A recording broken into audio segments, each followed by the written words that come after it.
When someone's injured, they either stop completely or they rush back like nothing's happened. I've done both. Neither works. This is a process I use on myself, on my clients. I've had a big old disc herniation that required surgery. I've still had flare-ups after surgery. So it's something I've had to navigate myself. It's something clients have had to navigate. With training, you're likely to get injured at some point. It's a really good idea to know what to do if that does happen.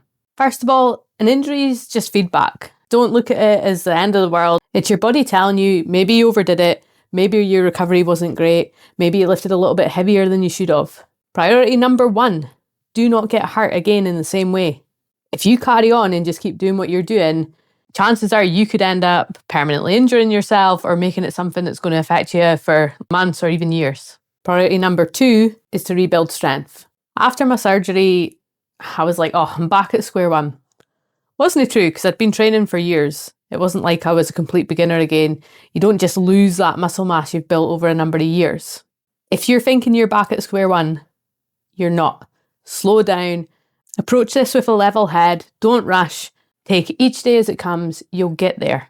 First up, if it hurts to do normal things like everyday life, you're probably not ready for lifting. Doesn't mean you can't move at all.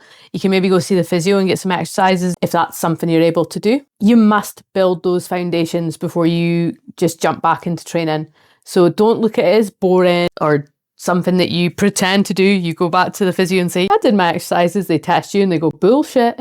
I'll be honest, I struggled to be consistent with my physio exercises. The sooner I accepted my fate, the quicker my progress was. Once you're cleared, physio's gone, green light, hit the gym. The next step is high rep, low load, controlled training. Think 20 to 30 reps, light weights, movements that restore range of motion. At this stage, progress isn't so much about load, it's about how much pain-free movement you can get back. Now, when you start this process, likelihood is you're going to pull up sore the following day. Do not train again until that soreness has gone away. Be patient. That is a non-negotiable. I learned this the hard way. I pushed through with glute DOMs and sent myself into a massive flare-up that took a couple of months to settle the fuck down. So, I know, listen, don't do that. Once the full range of motion is nearly returned, and the pain is low, I'm talking a 4 out of 10 or below, that's when you can start adding effort. Look to machines, cables, stable positions first. Every single rep should be slow and controlled, especially in that eccentric or lowering phase. Slow eccentrics aren't just safe, they actually help tissue healing.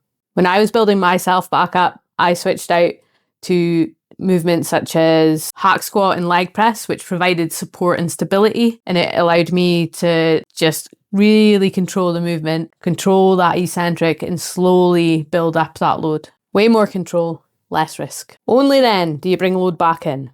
Then you can start slowly lowering that rep range. So you don't need to stay in that soul destroying 25 to 30 rep range. Think 25, then 20, then 15, then maybe 10. You must earn every step. Do not go down in rep range until it is feeling good. So there's, again, we go back to that pain. Shouldn't be above a 4. Hopefully by this stage completely gone. If you add load and it feels a bit sketchy, maybe back off a little bit again. Stay where you are. This is where most people blow it. They feel normal, they grind out their reps like they push to failure way too quickly. I've done it, believe me, I know. Feels good in the moment. After, not so much. Finally, we're back to normal training. Yay! With a few caveats. You'll probably warm up more than before, maybe making use of those physio exercises you learned, or just some additional prep work. You stick to perfect technique. You leave a rep or 2 in the tank. No training to failure yet. Unfortunately, once you've been injured, unless it's a bone break, which heals up a little bit stronger, don't know why I did that, here we are, you are more likely to get injured there again. That's the truth. So the trade-off is this. If you want to keep training long term, you need to respect the process. Don't rush it. I know it sucks when an old injury kicks off again, or if you get injured for the first time. It really sucks, and it destroys your soul a little bit if you're really passionate about training because you just want to go as hard as you can. I get it. I've been there. Voltaren, sleepless nights, nerve pain, wondering if I'd ever be able to train again or feel strong again. Every comeback I've made has made me smarter, more resilient, and stronger in the long run. Don't see injuries as a reset. It's not. Stick to the process. tick the boxes, and you'll come back with more strength. And I'm not just talking physical strength, mental strength. You will come back with much more than you did pre-injury. Hope this video helped.